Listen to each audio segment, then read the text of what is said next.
barasaabka gobolka Saraar Cali Maxamed Faarax taliyaha qaybta booliska gobolka Saraar Gaashaanle Jamaal iyo saraakiisha ciidamada militariga ee aagga hawdka ee deegaanka Qorlugud ayaa maanta ka qayb galay munaasabad ballaaran oo lagu soo afjarayay xiisad dhanka nabadgelyada ah oo muddo dhowr sano ka taagnayd deegaanka Qorlugud. munaasabadan ayaa waxaa ka soo qayb galay odayaal waxqarad cuqaal sulaadiin ka soo kicitay gobolada Awdal iyo Gabiley. waxaan ugu horreynba munaasabadaasi ka hadlay Chief Caaqil Baasha Gurayare oo isagoo horkacayay cuqaasha iyo waxqaradka ka socday isla markaasina u hadlayay dhanka deegaanka degmada Qorlugud iyadoo odayaasha iyo waxqaradka iyo sulaadiinta ka socday deegaamada gobolada Awdal iyo Gabileyna ay cadeeyeen in maanta ay dhamaatay dhammaanba waxyaabihii la isku hayay isla markaasina ay kula noqon doonaan deegamadoodii nabad iyo barwaaqo. anigu Chief Caaqil Baasha Faarax Gurayare ahna caaqilkii diyada bixinayay diyada saaka halkan aan ku bixiyay 300 oo halaad oo heshiiskii labada nin ahaa oo midkiiba ay ahayd ninkiiba uu ahaa 150 heshiiskiisu 300 basaaka meeshay taagay waana iga dhigay waan guddoonteen labadii dhinacba way guddoonteen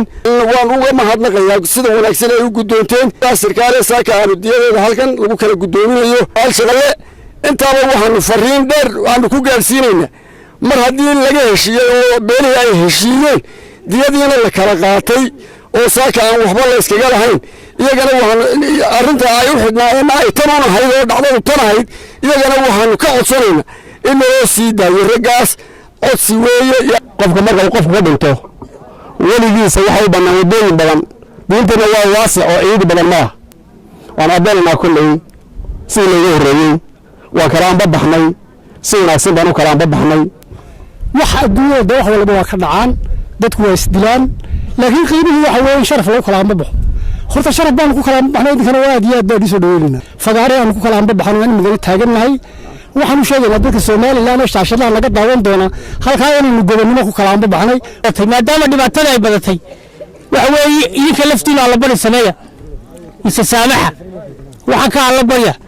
waxaan halkan ka cadeynaya dadka xidhan ee kiiskan u xidhan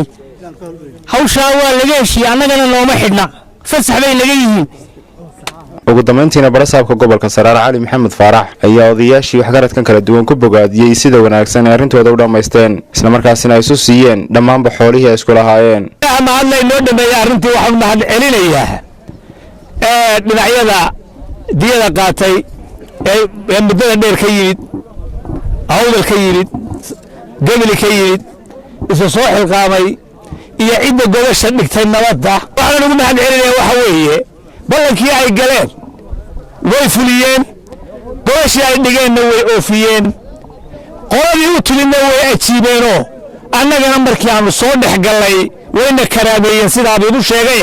Allah idin karaameeyo. sidoo kale waxaa kulankaasi ka hadlay abaanduulaha ciidamada qaranka Jamhuuriyadda Soomaaliland ee aagga hawdka Gaashaanle Abiib maayir ku-xigeenka degmada Qorlugud